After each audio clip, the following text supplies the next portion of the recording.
Perkenalkan, nama saya Eka Ramdhani. Di sini saya akan memaparkan tentang materi yang sudah dipelajari dari materi pertama sampai materi kelima. Materi pertama yaitu Pancasila sebagai nilai-nilai dasar kehidupan berbangsa dan bernegara Republik Indonesia. Di sini ada pengertian nilai. Nilai berasal dari bahasa Latin valir, yaitu artinya berguna, mampu akan, berdaya, berlaku, sehingga nilai diartikan sebagai sesuatu dipandang baik, bermanfaat, dan paling benar menurut keyakinan seseorang atau sekelompok orang. Nilai adalah kualitas suatu hal yang menjadikan hal itu disukai, diinginkan, dikejar, dihargai, berguna, dan dapat membuat orang yang menghayatinya menjadi bermartabat. Menurut Steinman, nilai adalah sesuatu yang memberi makna pada hidup, yang memberi acuan, titik tolak, dan tujuan hidup. Nilai adalah sesuatu yang dijunjung tinggi, yang dapat mewarnai dan menjiwai tindakan seseorang. Nilai itu lebih dari sekedar keyakinan. Nilai selalu menyangkut pola pikir dan tindakan, sehingga ada hubungan yang amat erat antara nilai dan etika. Pengertian moral.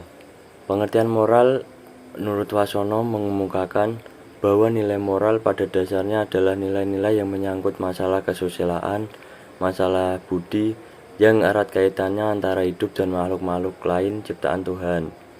Di sini manusia bentuk untuk dapat membedakan antara perbuatan baik dan yang buruk. Adapun pula Pujawianto menyatakan, ajaran moral adalah yang bertalian dengan perbuatan atau kelakuan manusia pada hakikatnya, merupakan kaidah atau pengertian yang menentukan hal-hal yang dianggap baik dan buruk.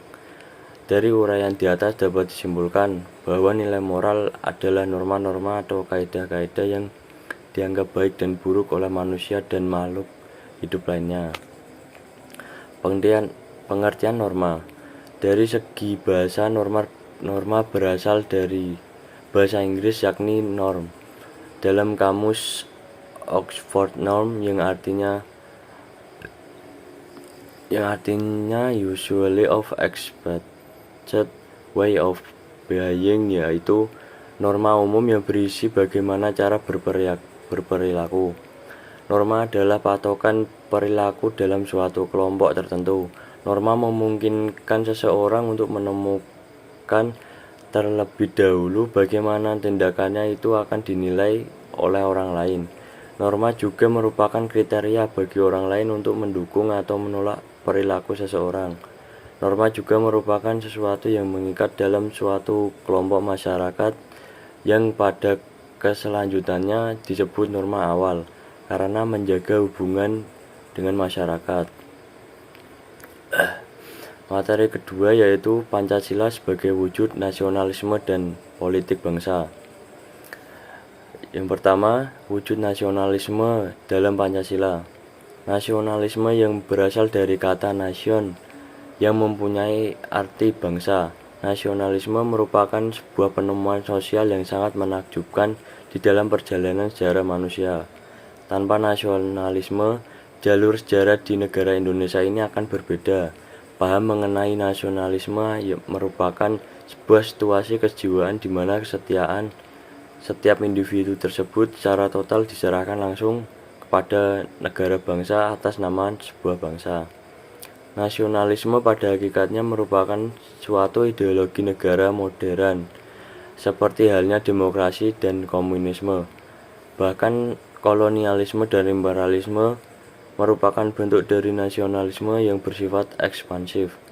Masalah kebangsaan yang paling pokok menurut aliran Marxis adalah titik pertemuan antara politik, teknologi, dan transformasi sosial. Pancasila berperan besar dalam menumbuhkan rasa nasionalisme dan patriotisme di kalangan generasi muda. Yang kedua, politik bangsa.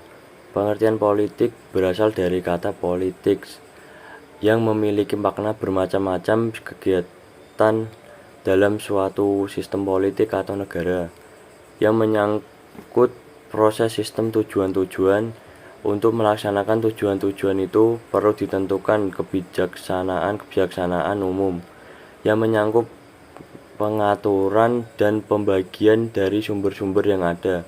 Untuk melaksanakan kebijaksanaan itu diperlukan suatu kekuasaan atau kewenangan yang akan dipakai baik untuk membina kerja sama maupun untuk menyelesaikan konflik yang mungkin timbul dalam proses ini. Cara-cara yang dipakai dapat bersifat persuasi dan jika perlu dilakukan suatu pemaksaan. Tanpa ada suatu pemaksaan, kebijaksanaan ini hanya merupakan perumusan keinginan belaka yang tidak akan pernah terwujud.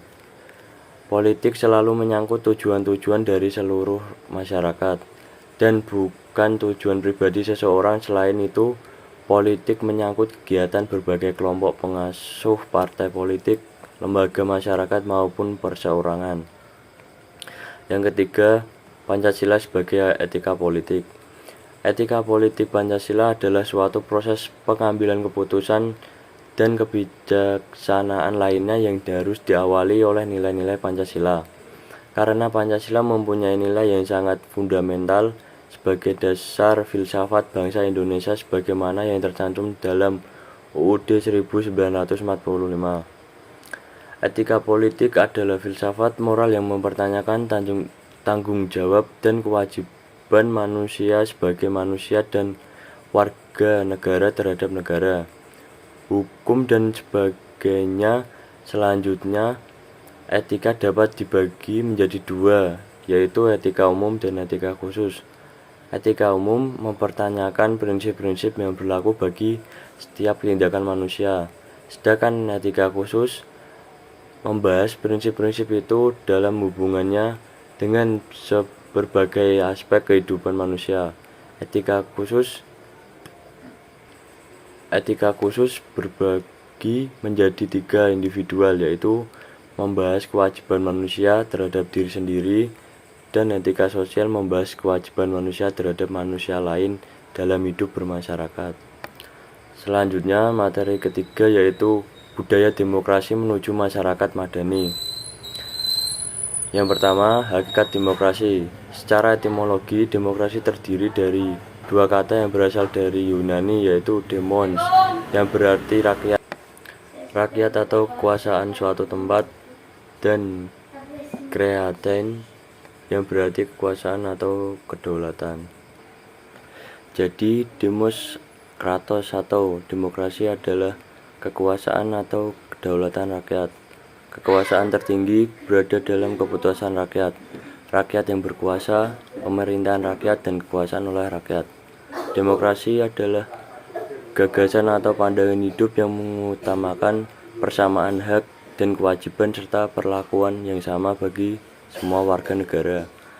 Masyarakat madani yang cirinya sebagai masyarakat terbuka, masyarakat yang bebas dari pengaruh kekuasaan dan tekanan negara, masyarakat yang berpartisipasi aktif, serta masyarakat egaliter merupakan bagian yang integral dalam menegakkan demokrasi.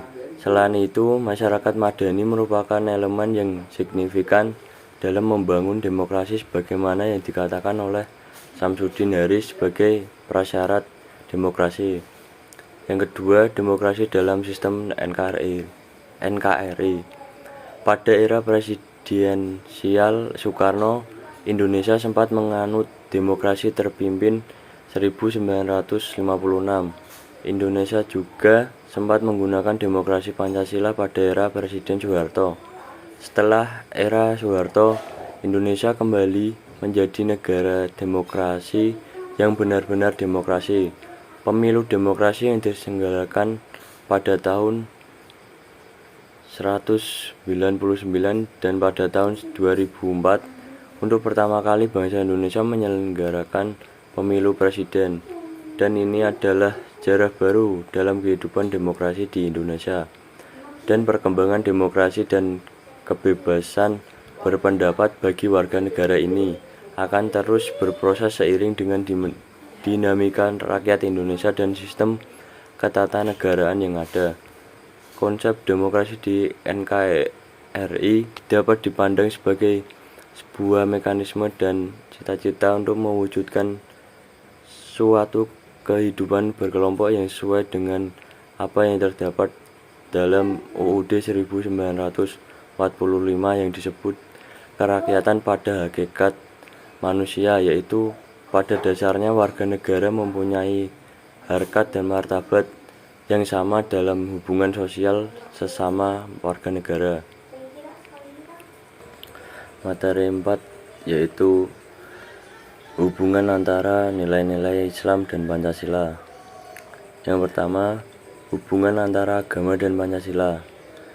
Hubungan Pancasila dan agama dalam Negara Kesatuan Republik Indonesia dengan sila ketuhanan yang Maha Esa menegaskan bahwa negara Indonesia bukan negara yang berdasarkan suatu agama tertentu dan bukan pula negara yang memisahkan agama dan negara.